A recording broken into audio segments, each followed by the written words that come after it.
Hello everyone, welcome back to our channel let's learn physics. तो आज की इस वीडियो में स्टार्ट करने जा रहे हैं नई सीरीज क्लासिकल मैकेनिक्स की।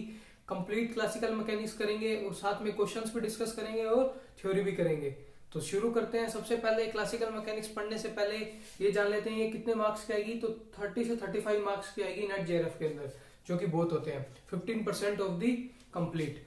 अब आपको क्या करना है, सबसे पहले क्लासिकल मैकेनिक्स का स्टार्टिंग कहाँ से हुई, क्या इसका बेसिक है। तो सबसे पहले देखो, दो वर्ड है इसके अंदर, क्लासिकल और मैकेनिक्स। तो सबसे पहले मैकेनिक्स देखते हैं क्या चीज होती है, फिर बात करेंगे क्लासिकल मैकेनिक्स टोटल।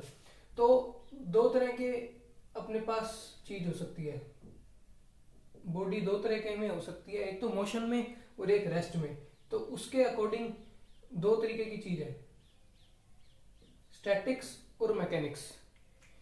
एक कोई ऑब्जेक्ट है, वो यूं ही पड़ा है, जैसे कि अब लॉकडाउन के अंदर लोग फोन लेके पड़े हैं, कुछ पढ़े हैं कुछ पढ़ रहे हैं। तो वो क्या कर रहे हैं, दो दो तीन तीन घंटे तक बस फोन लेके चलाए जा रहे हैं, फोन चलाए जा रहे हैं, हिल नहीं रहे इधर उधर। हिलते भी हैं तो थोड़ा इधर उधर हिलते हैं और उसके बाद वापस उधर जगह पे। तो विद रिस्पेक्ट टू टाइम कोई मोशन नहीं हो रहा, कोई चल नहीं रहा, वहीं पर बैठे हैं। तो वो क्या है, स्टैटिक्स, रुके हुए हैं, at rest, at rest with respect to time. कि टाइम शुरू हो गया, मान लो अपने क्लॉक शुरू कर दी और मैंने अब फोन चलाना शुरू किया, मैं फोन चला रहा हूँ 2 घंटे हो गए क्लॉक के अंदर, लेकिन मैं यही हूं। तो ये क्या है, at rest with respect to time, ये स्टैटिक्स हो गया। अब यही लॉकडाउन नहीं है, सब कुछ चल रहा है, तो क्या करेंगे, कॉलेज जाएंगे या यूनिवर्सिटी जाएंगे, कहीं भी जाएंगे, बाहर निकलेंगे घर से, तो क्या होगा, चलेंगे चलेंगे तो क्या होगा, मोशन होगा विद रिस्पेक्ट टू टाइम। क्या होगा, motion, motion with respect to time. Time को एज ए रेफरेंस लेके अपने देखते हैं कि ऑब्जेक्ट अपना कहाँ है, रेस्ट पे है कि मूव कर रहा है। अगर रेस्ट पे है तो स्टैटिक्स, मूव कर रहा है तो मैकेनिक्स। अब मूव कैसे कर रहा है, कितनी स्पीड के साथ कर रहा है, क्या उसका एक्सेलरेशन है, क्या उस पर फोर्स लग रहा है, कौन कौन से फोर्सेस लग रहे हैं, और कब वो बॉडी रुकेगी, ऐसी चीजें अपन को पता लगानी है। तो उसके अकॉर्डिंग जो मैकेनिक्स है वो आगे फर्दर डिवाइडेड है, क्लासिकल मैकेनिक्स, क्वांटम मैकेनिक्स और स्टैटिस्टिकल मैकेनिक्स, और रिलेटिविस्टिक मैकेनिक्स भी बोल सकते हो आप। देखो, ऑब्जेक्ट अब मूव कर रहा है, ऑब्जेक्ट मूव कर रहा है, यानी कि उसके पास एक तो ऑब्जेक्ट का मास कितना बड़ा है, साइज उसका, कि मतलब डस्ट पार्टिकल की बात कर रहे हो आप, कि इलेक्ट्रॉन की बात कर रहे हो आप, या बात कर रहे हो प्लैनेट्स की या कार की, किसकी बात कर रहे हो। तो एक तो उसका मास और साइज, उस पर डिपेंड करेगी मैकेनिक्स। एक उसकी स्पीड पर डिपेंड करेगी, एक उसकी स्पीड पर डिपेंड करेगी। ये दो फैक्टर डिसाइड करेंगे मैकेनिक्स को। इसी के ऊपर जो डिफरेंस है वो आता है क्लासिकल, क्वांटम और अपना स्टैटिस्टिकल का। तो देख लेते हैं कि स्पीड के अकॉर्डिंग और मास और साइज के अकॉर्डिंग मैकेनिक्स कैसे चेंज हो जाती है। कि मतलब एक चीज को एक्सप्लेन करने के लिए अगर क्लासिक यूज हो रही है तो दूसरी चीज को एक्सप्लेन करने के लिए क्वांटम यूज हो रही है, ये सब चीजें। तो अब इसके अंदर स्पीड और मास का कंसेप्ट देख लेते हैं, कैसे कैसे ये चेंज हो रहा है। तो 3 बता दी मैंने, क्लासिकल मैकेनिक्स, क्वांटम मैकेनिक्स और स्टैटिस्टिकल मैकेनिक्स। और रिलेटिविस्टिक की बात भी कर लेंगे, रिलेटिविस्टिक मैकेनिक्स भी लिख लेते हैं, रिलेटिविस्टिक।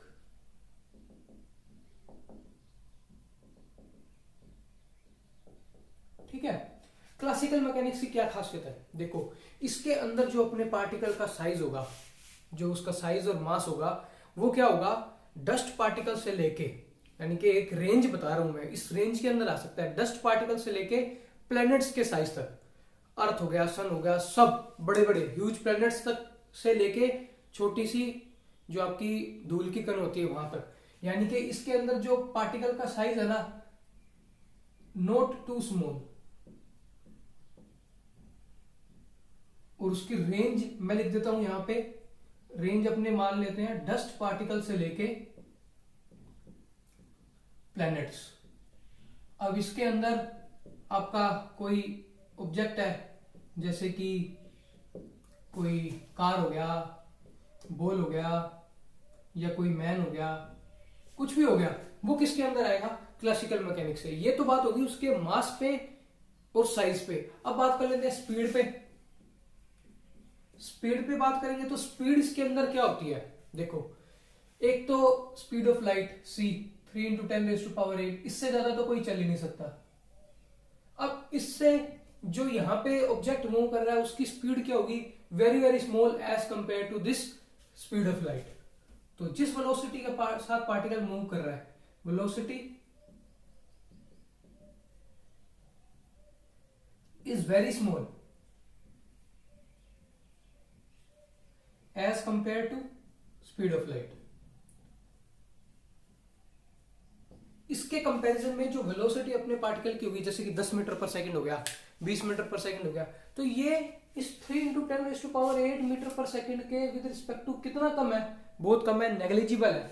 तो इसकी दो खासियत क्लासिकल मैकेनिक्स आपकी तब लगेगी जब पार्टिकल की जो साइज यानी कि जो उसका मास है वो किस रेंज में होगा, डस्ट पार्टिकल से लेके प्लैनेट्स की रेंज तक। सॉरी गाइस, लाइट चली गई है।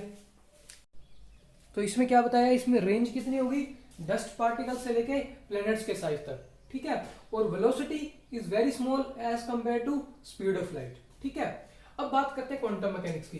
क्वांटम मैकेनिक्स किन पार्टिकल्स पे अप्लाई होगी, क्वांटम मैकेनिक्स उन पार्टिकल पे अप्लाई होगी जो कि वेरी स्मॉल है, जिनका साइज क्या है, वेरी स्मॉल। एग्जाम्पल, इलेक्ट्रॉन हो गया आपका, प्रोटॉन,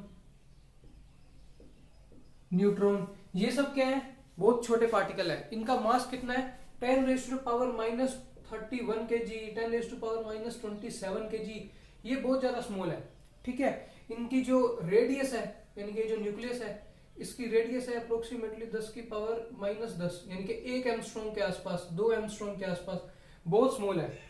ऐसे स्मॉल पार्टिकल जिनका साइज है उसमें क्या लगती है, क्वांटम मैकेनिक्स, ठीक है। अब इसमें अगर स्पीड की बात करें तो इसमें स्पीड क्या होती है, हाई भी हो सकती है, लो भी हो सकती है, लो स्पीड भी हो सकती है और हाई स्पीड भी हो सकती है। सिमिलरली यहाँ पे भी ऐसा ही था। अब इसमें जैसे ये क्या है, आपकी velocity is very small as compare to, तो क्या लगेगी, क्लासिकल मैकेनिक्स। और यही अगर वेलोसिटी क्या हो जाए, कंपेरेबल हो जाए स्पीड के, यानी कि इसके मैग्नीट्यूड के आसपास आने लग जाए, तो क्या लगेगी, रिलेटिविस्टिक क्लासिकल मैकेनिक्स। यानी कि ये जो रिलेटिविस्टिक मैकेनिक्स है वो इस क्लासिकल के कंसेप्ट के साथ जुड़ जाएगी, जो किसने दी थी, आइंस्टाइन ने, ठीक है। अब अगर मैं इसको अलग से यहाँ पे इसीलिए लिखा था क्योंकि जो रिलेटिविस्टिक मैकेनिक्स है वो ऐड हो जाएगी किसमें, क्लासिकल मैकेनिक्स में। यही रिलेटिविस्टिक मैकेनिक्स ऐड हो जाएगी किसमें, क्वांटम मैकेनिक्स के अंदर। कैसे ऐड हो जाएगी, देखो अगर स्पीड जो है अपनी वो वेरी लो है तो क्या लगेगी, नॉन रिलेटिविस्टिक क्लासिकल मैकेनिक्स। अगर स्पीड कंपेरेबल हो जाएगी स्पीड ऑफ लाइट के तो लगेगी relativistic classical mechanics. Quantum mechanics में भी सेम केस है, अगर स्पीड लो है तो वो नॉन रिलेटिविस्टिक अपनी क्वांटम मैकेनिक्स बन जाएगी। और यही अगर स्पीड उसकी हाई है तो उसमें रिलेटिविटी ऐड हो जाएगी तो वो क्या बन जाएगी, रिलेटिविस्टिक क्वांटम मैकेनिक्स, जिस पे काम किसने किया था, पॉल डिरैक ने काम किया था। अब देखो, अब बात करते हैं अपने स्टैटिस्टिकल मैकेनिक्स की। मार्कर कहाँ रख दिया,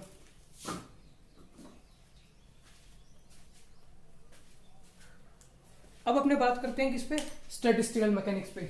स्टैटिस्टिकल मैकेनिक्स का क्या देखो है, इसके अंदर पार्टिकल्स कैसे होंगे, जैसे कि आपका एक रूम दिया हुआ है, इस रूम को एक कंटेनर मान लो और उसके अंदर क्या भरी हुई है, गैस भरी हुई है। गैस के मॉलिक्यूल्स क्या होते हैं, स्मॉल।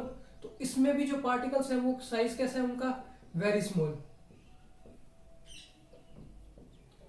क्योंकि जो गैस मॉलिक्यूल्स है किससे, इलेक्ट्रॉन प्रोटॉन इनसे ही तो मिलके बने हैं, बस इससे थोड़ा सा ज्यादा होगा, ठीक है। इसको आप स्मॉल लिख लो, वेरी स्मॉल लिखने की बजाय स्मॉल लिख लो, ठीक है। समझने के लिए ये क्या डिफरेंसेस हैं इन मैकेनिक्स के अंदर, ठीक है।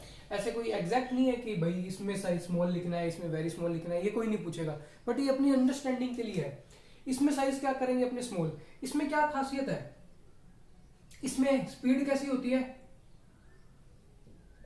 इसमें भी स्पीड लगभग जो आपकी है वो हाई के अंदर ही काउंट होती है। इसकी स्पीड जो मॉलिक्यूल्स कोलाइड करते हैं वो बहुत हाई स्पीड के साथ करते हैं, मूव करते हैं ना वो, लेकिन ये स्पीड कन्वर्ट हो जाती है लो के अंदर। अब कन्वर्ट लो के अंदर क्यों हो जाती है, देखो गैस मॉलिक्यूल्स हैं, रैंडम मोशन करते हैं, कोई इधर जा रहा है, कोई इधर जा रहा है, कोई इधर जा रहा है, आपस में क्या करते रहते हैं, कोलाइड करते रहते हैं। कोलाइड करके फिर डायरेक्शन चेंज कर ली, कोलाइड करके फिर डायरेक्शन चेंज कर ली, कोलाइड करके फिर डायरेक्शन चेंज कर ली। उससे क्या होता है, कोलिजन से इनकी वेलोसिटीज क्या होती जाती है, चेंज होती जाती है, वापस वापस चेंज होती जाती है। और अगर आप एवरेज बिहेवियर चेक करोगे तो जो वेलोसिटी आएगी ना वो वेरी स्मॉल आएगी। यस, वो वेलोसिटी क्या हो जाएंगी, वेरी स्मॉल हो जाएंगी एवरेज की बात करें तो। इसीलिए जब भी स्टैटिस्टिकल मैकेनिक्स पढ़ते हैं ना तो एवरेज की बात करते हैं। क्योंकि देखो, आप एक कंटेनर है, उसके अंदर गैस मॉलिक्यूल्स है, उसके अंदर अवोगाड्रो नंबर 10⁻23 मॉलिक्यूल्स है। अब एक मॉलिक्यूल पे न्यूटन लॉ लगा के थोड़ी सॉल्व करोगे, ऐसे फिर 10⁻23 इक्वेशन बनेगी, फिर तो यही सॉल्व करते रह जाओ। इसलिए एवरेज बिहेवियर चेक करते हैं, और एवरेज बिहेवियर के अंदर ये टेम्परेचर क्या है, प्रेशर क्या है, वॉल्यूम क्या है, तो उसमें जो वेलोसिटीज आती हैं वो भी लो हो जाती हैं। वरना तो रिलेटिविस्टिक मैकेनिक्स स्टैटिस्टिकल मैकेनिक्स में भी अप्लाई हो जाए, बट रिलेटिविस्टिक मैकेनिक्स अपनी स्टैटिस्टिकल मैकेनिक्स में नहीं अप्लाई होती। अब देखो, इसकी एक मेन खासियत बात क्या है, जो पार्टिकल्स हैं वो कैसे मोशन करते हैं, रैंडम मोशन करते हैं। Particles move in random fashion.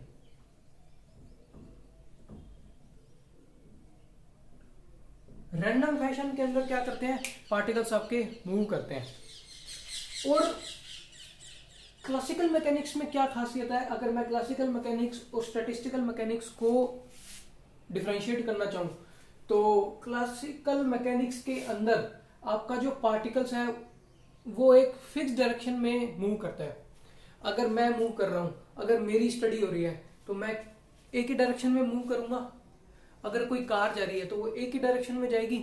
अगर आप रिलेटिविस्टिक क्लासिकल मैकेनिक्स की बात करोगे तो एक रॉकेट है, स्पेसशिप है, तो वो एक ही डायरेक्शन में जाएगी, कुछ देर के लिए तो जाएगी ना। उसको ही अपने बोलते हैं एक फिक्स्ड मोशन, मतलब रैंडम नहीं है। यहाँ पे तो सब कुछ रैंडम है, किसी को कुछ नहीं पता कि अगला पार्टिकल कहाँ जाने वाला है। लेकिन यहाँ अपन कुछ कह सकते हैं कि ये स्ट्रेट लाइन में मूव कर रहा है, या ये पैराबोला में मूव कर रहा है, या ये हाइपरबोला में मूव कर रहा है। ऐसी एक फिक्स्ड ट्रेजेक्टरीज डिफाइंड होती है क्लासिकल मैकेनिक्स के अंदर, एक सिंक्रोनाइज्ड मैनर में होती है। यहाँ पे मोशन क्या होती है, सिंक्रोनाइज्ड मैनर के अंदर।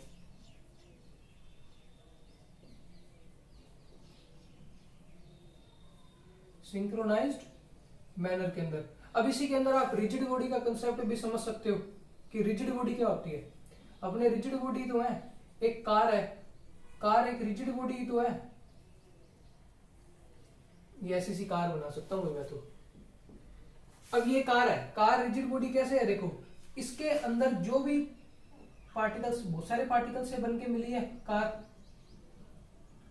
सिमिलरली अपनी गैस भी बहुत सारे पार्टिकल से मिलके बनी है, लेकिन इस पे स्टैटिस्टिकल मैकेनिक्स लग रही है और इस पे क्लासिकल मैकेनिक्स लग रही है। क्यों भाई, ऐसा क्यों है? क्योंकि इसमें भी स्पीड लो है, यहाँ भी स्पीड लो है, तो यहाँ भी लग सकती है स्टैटिस्टिकल मैकेनिक्स, क्यों नहीं लग सकती?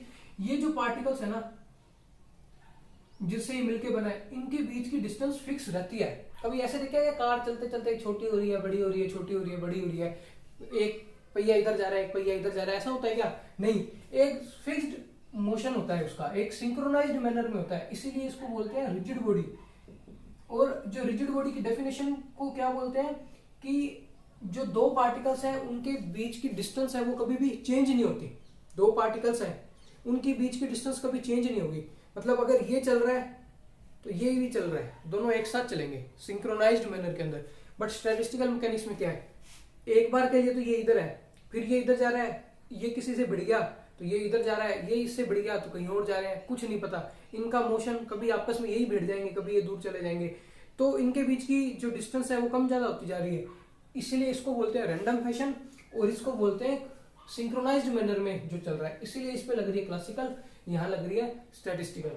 तो आई होप आपको डिफरेंस समझ आ गया होगा क्लासिकल के बीच में, क्वांटम के बीच में, स्टैटिस्टिकल के बीच में, और इनमें रिलेटिविटी कैसे ऐड होती है, relativistic classical mechanics, relativistic quantum mechanics. तो ये बेसिक है कि कैसे अपन पता लगा सकते हैं कि एक पार्टिकल आपको दिया हुआ है, उसके स्पीड से, उसके मास और साइज से, कि उस पर कैसी तरह की मैकेनिक्स अप्लाई होगी, क्लासिकल अप्लाई होगी, क्वांटम अप्लाई होगी या स्टैटिस्टिकल अप्लाई होगी। अब अपन को क्या करना है, क्लासिकल मैकेनिक्स का कोर्स सबसे पहले, और क्लासिकल मैकेनिक्स में जब हम रिलेटिविटी ऐड कर देंगे तो वो बन जाएगी स्पेशल थ्योरी ऑफ रिलेटिविटी। तो classical mechanics plus special theory of relativity ये अपन को करना है। अपने सिलेबस में क्वांटम भी है, स्टैटिस्टिकल भी है, लेकिन एक बार क्लासिकल मैकेनिक्स पे फोकस करते हैं, क्लासिकल मैकेनिक्स कंप्लीट करेंगे, उसके बाद आगे बढ़ेंगे क्वांटम मैकेनिक्स पे भी, स्टैटिस्टिकल मैकेनिक्स पे भी, मैथमेटिकल पे भी। ऐसे कितने ही सब्जेक्ट्स हैं, 9 सब्जेक्ट्स। तो ये आपको समझ आ गया होगा कि कैसे पार्टिकल है और उस पार्टिकल पे कैसी मैकेनिक्स लगेगी। तो अब अपने शुरू करेंगे क्लासिकल मैकेनिक्स। लाइट भी आ गई है गाइस।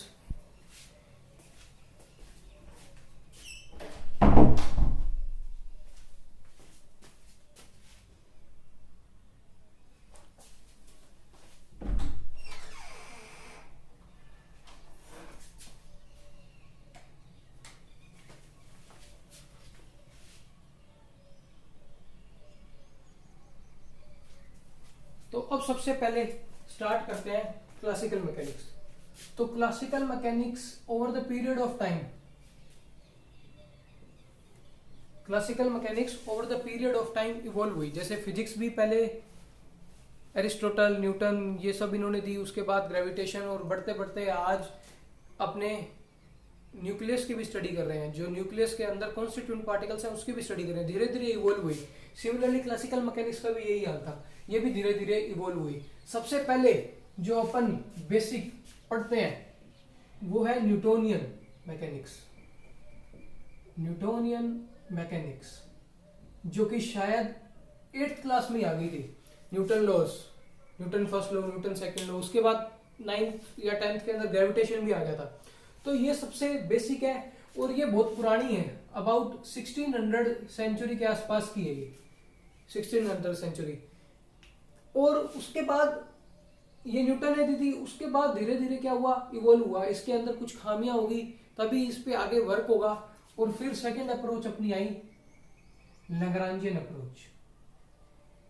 लैग्रांजियन मैकेनिक्स बोल लो इसको, लैग्रांजियन मैकेनिक्स बोल लो, डायनामिक्स बोल लो, एक ही बात है, मैकेनिक्स बोल लो। ये अराउंड 700 या 750 के अबाउट आई थी।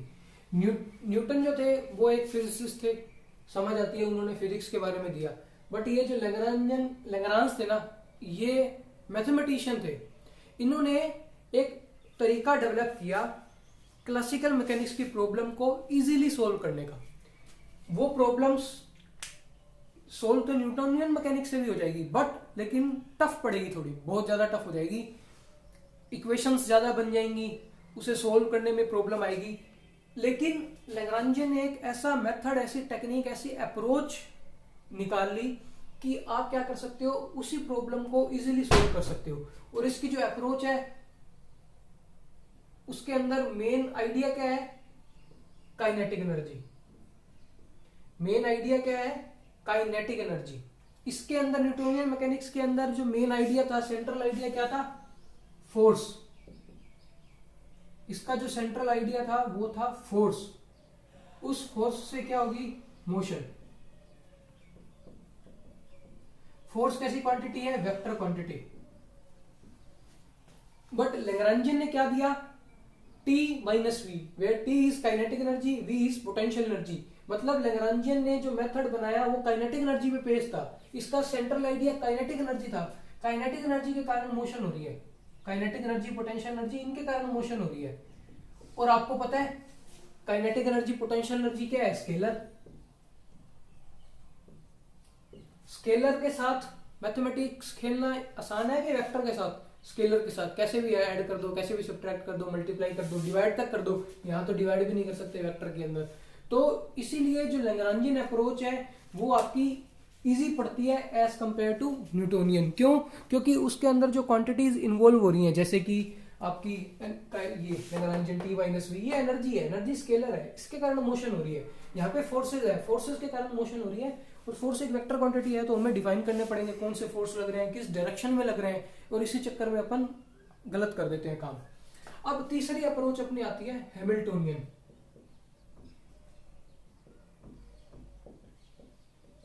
हैमिल्टोनियन, ये हैमिल्टन ने दी थी हैमिल्टोनियन। ये साइंटिस्ट नहीं थे, ये भी मैथमेटिशियन थे। ये भी क्या थे, मैथमेटिशियन थे, इन्होंने भी लैग्रांजियन की तरह एक अप्रोच दी जिसको बोलते हैं हैमिल्टोनियन मैकेनिक्स या हैमिल्टोनियन डायनेमिक्स। इन्होंने भी, इनका भी सेंट्रल आइडिया क्या था, ये भी अबाउट 850, ऐसे कुछ याद रखने की जरूरत नहीं है, बस मैं बता रहा हूँ टाइम के साथ इन्वॉल्व कर रही है ये। इन्होंने क्या दिया, जो हैमिल्टोनियन है वो किसके इक्वल होगा, टी प्लस वी। इन्होंने टी माइनस वी दिया, इन्होंने टी प्लस वी दिया। बाद में डिस्कस करेंगे ये T minus V T plus V क्या चीज है। ये कोरस्पोंड करता है टोटल एनर्जी को, हैमिल्टोनियन कोरस्पोंड करता है टोटल एनर्जी को, क्योंकि काइनेटिक प्लस पोटेंशियल, तो ये क्या बनाएगा, टोटल एनर्जी। अब ये टोटल एनर्जी को कोरस्पोंड कर रहा है, ये भी किस पे डिपेंड कर रहा है, एनर्जी पे, और एनर्जी क्या है, स्केलर। न्यूटोनियन डिस्कस करेंगे सबसे पहले, उसके बाद लैग्रांजियन डिस्कस करेंगे, उसके बाद हैमिल्टोनियन डिस्कस करेंगे। ये देख वही प्रॉब्लम न्यूटोनियन मैकेनिक्स से सोल्व करेंगे और वही प्रॉब्लम लैग्रांजियन से सोल्व करके देखेंगे, तो आपको पता लगेगा कितना इजी है लैग्रांजियन से सोल्व करना। ठीक है, और आप क्या कर सकते हो, लैग्रांजियन हैमिल्टोनियन लैग्रांजियन आपस में बस थोड़ा सा ही फर्क है इनके अंदर, सेम सी है, तो आपस में आप इनको कन्वर्ट भी कर सकते हो। मतलब लैग्रांजियन दिया हुआ तो हैमिल्टोनियन निकाल सकते हो, हैमिल्टोनियन दिया हुआ है लैग्रांजियन निकाल सकते हो, बहुत इजी हो जाता है इसके अंदर। तो सब डिस्कस हो चुका है कि ये एनर्जी पे डिपेंड करता है, एनर्जी स्केलर है, उसके कारण मोशन है, इसके अंदर सेंट्रल आइडिया फोर्स है, फोर्स के कारण मोशन हो रहा है। तो अब सबसे पहले अपन स्टार्ट करेंगे न्यूटोनियन मैकेनिक्स के अंदर, और न्यूटोनियन मैकेनिक्स के अंदर क्या अपने बेसिक पढ़ेंगे, Newton first law, Newton second law, Newton third law. Newton की जो इक्वेशंस हैं वो कैसे आई, और आगे थोड़ा बेसिक से शुरू करेंगे, उसके बाद फिर Newton law in resisting medium discuss करेंगे, और फिर आगे अपने शूडो फोर्सेस और ये सब आएगा, कोरियोलिस फोर्स, सेंट्रीफ्यूगल फोर्स, उसके बाद सेंट्रल फोर्स, उसके बाद लैग्रांजियन वगैरह, ये सब डिस्कशन करेंगे। तो अपने बेसिक से शुरू करेंगे सबसे पहले। तो आज शुरू करेंगे अपन न्यूटन लॉ से।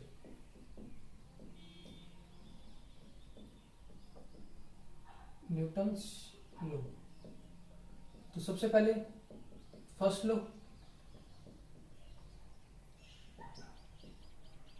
आते तो सबको है, बस रिवीजन कर लेते हैं थोड़ा। ठीक है, फिर बाद में इसकी प्रॉब्लम्स डिस्कस करेंगे। प्रॉब्लम्स के अंदर फ्री बॉडी डायग्राम आना चाहिए, मैंने आपको बता रखा है, एच.सी. वर्मा सर से आप पढ़ सकते हो उनकी बुक से। अदरवाइज यहाँ पे अपनी प्रॉब्लम डिस्कस करेंगे तो थोड़ा बहुत वहां पे भी डिस्कस हो जाएगा, कैसे करना है कैसे नहीं करना है, क्या गलतियां हो सकती है उसे अवॉइड करना है। अब फर्स्ट लॉ सबको पता है कि अगर फोर्स है तो एक्सेलरेशन है, एक्सेलरेशन नहीं है तो फोर्स है। छोटी क्लासेस में अपने ये पढ़ते थे, if a body is at rest it will remain at rest, if it is in motion it will remain in motion until unless applied by external force। यानी कि जब तक अपन फोर्स नहीं अप्लाई करेंगे बॉडी की जो स्टेट है वो चेंज नहीं होगी। यानी कि अगर मैं इस पे एफ नेट, यानी कि नेट जो फोर्स लग रहा है वो जीरो है, तो इसका मतलब एक्सेलरेशन क्या है, उसका जीरो है। वाइस वर्सा, अगर एक्सेलरेशन जीरो है तो अपन ये कह सकते हैं कि फोर्स जीरो है। ठीक है, ये अपनी डेफिनेशन है। और भी डेफिनेशन हो सकती है, न्यूटन कुछ नहीं कहते, आप जो मर्जी डेफिनेशन यूज कर लो, मतलब समझ आना चाहिए। ये डेफिनेशन यूज कर रहे हो तो भी ठीक है, वो यूज कर रहे हो कि स्टेट ऑफ रेस्ट है तो रेस्ट पे रहेगी, मोशन पे है तो मोशन पे रहेगी, वो भी ठीक है। Until unless applied an external force, कोई दिक्कत वाली बात नहीं है। दिक्कत ये है कि कुछ केसेस के अंदर ये चीज फेल हो जाती है। अब सबसे पहले ही मतलब आते ही फेल करा दिया न्यूटन को, क्योंकि देखो अपन को मेन न्यूटन लॉ नहीं पढ़ना, लैग्रांजियन और हैमिल्टोनियन पढ़ना है। ठीक है, तो अपन को न्यूटन को जल्दी से जल्दी फेल करना होगा, तो अपन न्यूटन को फेल कर देते हैं अभी। देखो ये आपको एक कार दी हुई है, ठीक है, इसके अंदर कार दी हुई है आपको, ये मूव कर रही है a0 एक्सेलरेशन के साथ। ठीक है, इसके अंदर मान लेते हैं आप बैठे हो, आप आराम से सोफा सीट पे बैठे हो और ये चल रही है, गाने चल रहे हैं बढ़िया, आराम से आपने एसी चला रखा है और एंजॉय कर रहे हो। लेकिन अब क्या हो गया, इसके अंदर थोड़ी सी फिजिक्स आ गई। कैसी फिजिक्स आ गई, इसके अंदर आपने यहां पे एक पेंडुलम लगा दिया, यहां पे एक पेंडुलम लगा दिया। अब ये पेंडुलम आपको कैसा दिखेगा ये चेक करना है। ठीक है, तो ये तभी चेक होगा जब आप भी अपनी कार के अंदर जब ट्रेवल कर रहे होगे तो पेंडुलम रख लेना, आपको एग्जैक्ट फीलिंग आएगी कि कैसे लगेगा। अब देखो इसके अंदर बाहर से देखोगे तो अपन को पता है भाई ये A0 एक्सेलरेशन इस कार का इधर है, ठीक है, बाहर से देख रहा हूं मैं, बाहर से देख रहा हूं, A0 एक्सेलरेशन इधर है। लेकिन इस बंदे को क्या दिख रहा है, ये बंदा तो कार के अंदर ही है, कार A0 एक्सेलरेशन के साथ चल रहा है, ये भी कार के अंदर बैठा है, ये भी A0 एक्सेलरेशन के साथ चल रहा है, यानी कि ये तो रेस्ट पे ही है, यानी कि ये किस पे है, रेस्ट पे। अब मैं इसके फ्रेम ऑफ रेफरेंस में बात कर रहा हूं, इस बंदे की आंखों से देख रहा हूं मैं, इस बंदे की आंखों से, आप भी इस बंदे की आंखों से देखने की कोशिश करो। बाय मैन, ये जो मैन बैठा है इसकी ऑब्जर्वेशन करते हैं, इसको क्या दिख रहा है, ये रेस्ट पे है, ये A0 एक्सेलरेशन के साथ मूव कर रहा है, ये भी तो कार में ही है, ये भी रेस्ट पे है, रेस्ट पे है, इसका मतलब इसका एक्सेलरेशन क्या है, 0 है, यानी कि इस बॉब का एक्सेलरेशन 0 है, इसको दिख रहा है। बट इस पे फोर्स 0 नहीं है, पता है क्यों, क्योंकि ये इसको ऐसे नहीं दिखेगा, ये दिखेगा इसको टिल्टेड, ये दिखेगा इसको कुछ यूं, और ये जो स्प्रिंग है इसके अंदर कुछ टेंशन होगी, और ये लग रहा है इस पे mg, ये मान लेते हैं वर्टिकल के साथ एंगल थीटा है, इसको थोड़ा डायग्राम को बड़ा बनाते हैं, ये वर्टिकल के साथ एंगल थीटा है, ठीक है, ये टेंशन है, ये mg है, तो t के 2 कंपोनेंट्स आएंगे अपने, ये भी थीटा होगा, तो ये t cos थीटा और ये t sin theta, t cos theta mg को बैलेंस कर देगा,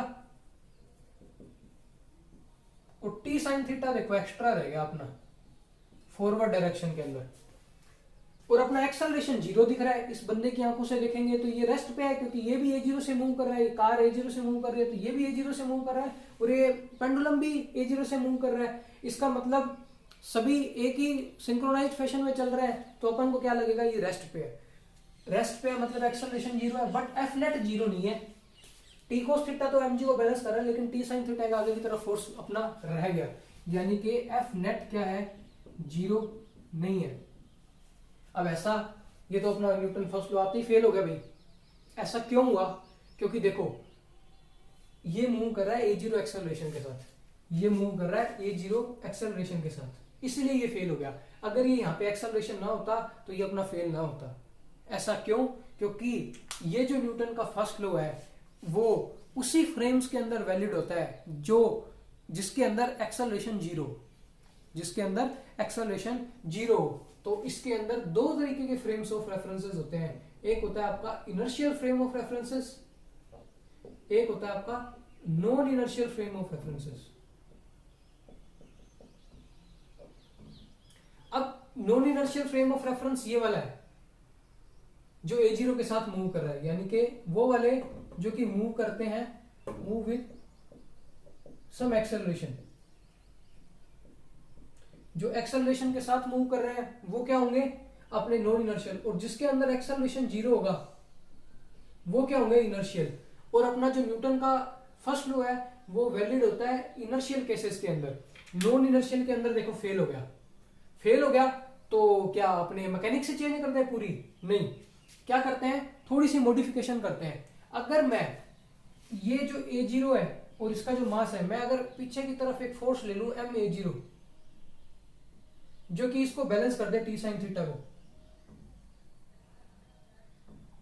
ma0 अगर मैं इस पे पीछे की तरफ फोर्स ले लूं जो कि t sin थीटा को बैलेंस हो गया, तब क्या बनेगा, एक्सेलरेशन भी जी इस मैन को दिख रहा है 0 और F नेट भी क्या हो जाएगा 0, यानी कि जो अपनी फर्स्ट लॉ है वो वैलिड हो गया किसमें, नॉन इनर्शियल फ्रेम में। नॉन इनर्शियल फ्रेम के अंदर भी अपना न्यूटन का फर्स्ट लॉ वैलिड हो गया, कैसे, सिर्फ एक इस क्वांटिटी की वजह से। इस क्वांटिटी को आप सब जानते हैं क्या होता है, ये स्यूडो फोर्सेस। अभी मैं स्यूडो फोर्स पे ज्यादा डिस्कशन नहीं करूंगा, अपन स्यूडो फोर्स पे पूरी एक अलग से डिटेल्ड वीडियो बनाएंगे जिसके अंदर देखेंगे स्यूडो फोर्स कैसे आता है, कैसे इसकी प्रॉब्लम्स है, क्या इसकी थ्योरी है, वो सब देखेंगे।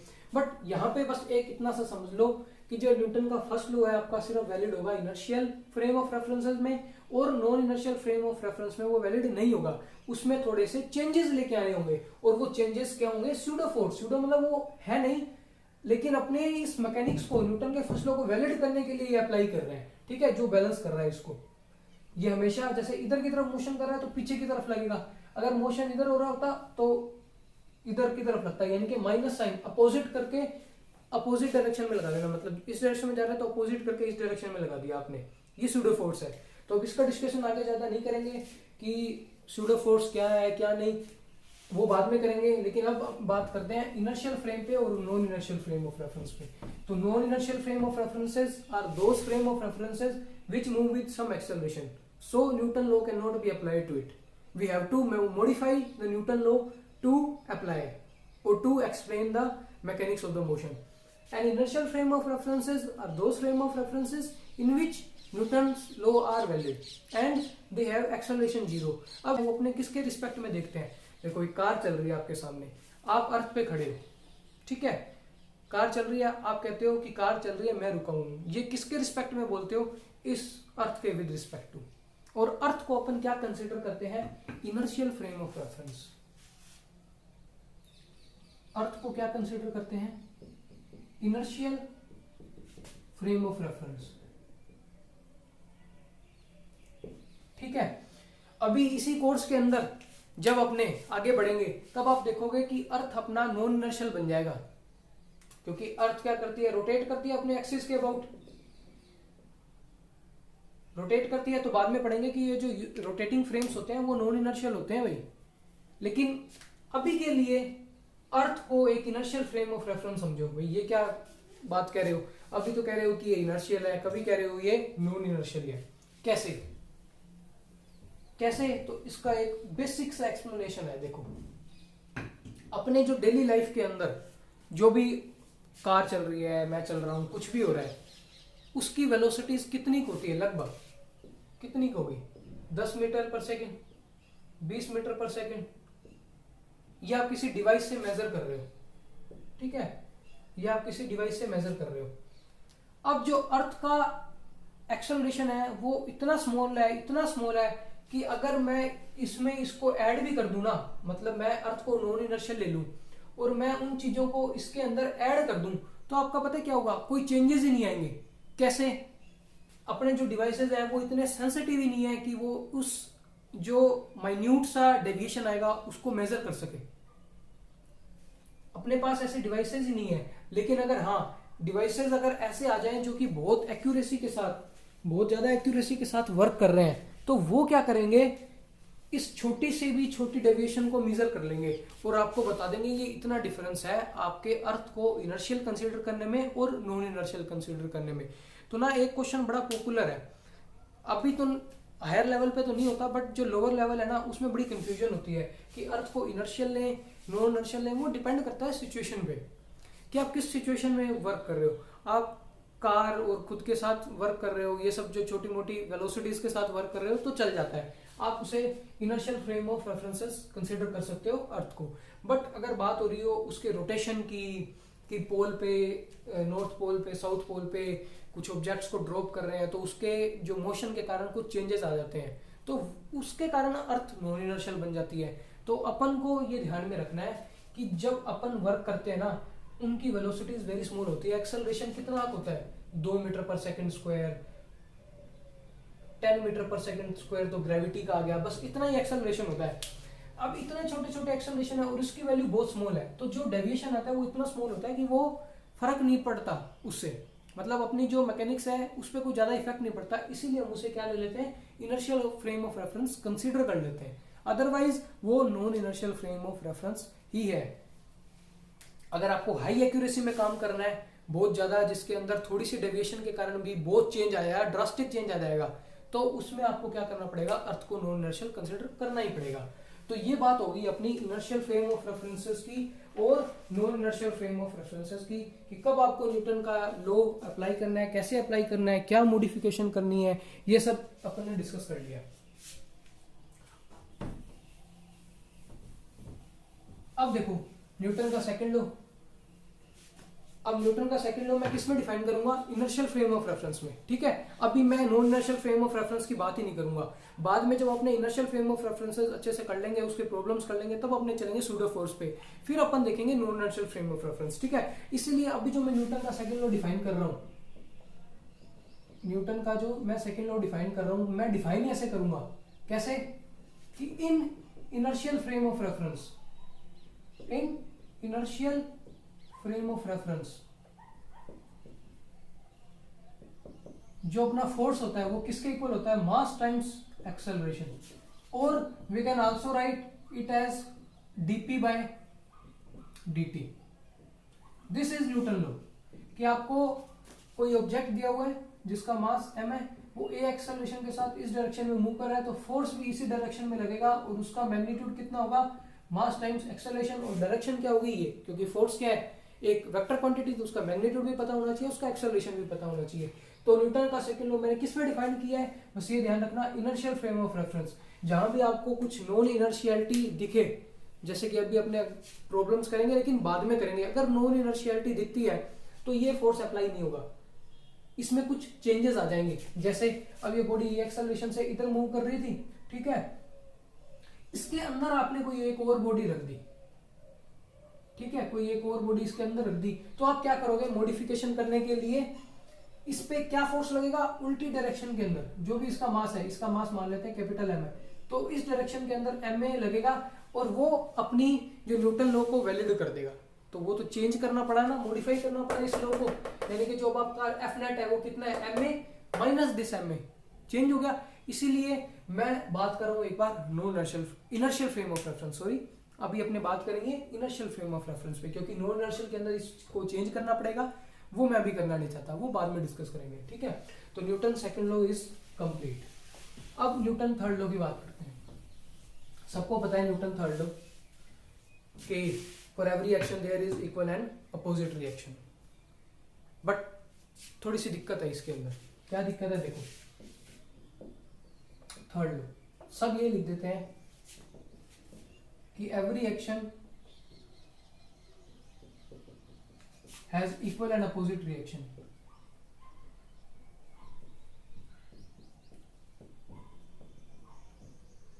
अब ये लिखने में भी इजी है, पढ़ने में भी इजी है, और समझने में भी इजी है, बट है ना, इससे थोड़े से मिसकंसेप्ट आ जाते हैं, इससे थोड़े से मिसकंसेप्ट आ जाते हैं। कंसेप्ट आए अच्छी बात है, एक स्टेटमेंट से, एक लॉ से अपन को कंसेप्ट आ रहे हैं, बहुत अच्छी बात है, बट अगर मिसकंसेप्शन आ जाए तो दिक्कत आ जाएगी, उसको मॉडिफाई करना ही पड़ेगा। इसीलिए न्यूटन के लॉ को ना कई कैसे बताते हैं, कई सी बुक्स में कैसा लिखा होता है, कोई कैसे समझता है, कोई कैसे बताता है, क्योंकि वो चेंज हो चुके हैं, मॉडिफाई हो चुके हैं, इसीलिए उन्हें बदल दोगे तो कोई फर्क नहीं पड़ता। अब इसमें मिसकंसेप्शन क्या आ जाता है कि मैंने इस पे फोर्स लगाया तो इक्वल एंड अपोजिट रिएक्शन किधर आएगा, कुछ नहीं पता लगता इससे।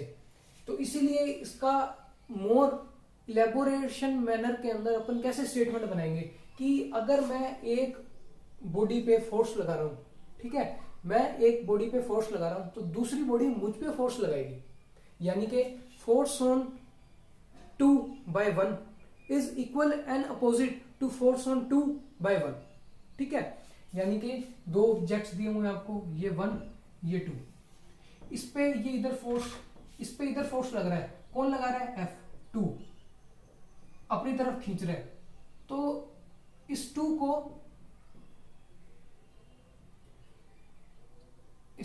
1 इधर खींचेगा, देखो ये थोड़ा गलत लिख दिया, force on 1/2, force on 1/2 and this is force on 2/1, ये इसको इधर खींचेगा। तो ये दोनों जो फोर्सेस हैं वो क्या है, इक्वल एंड अपोजिट है।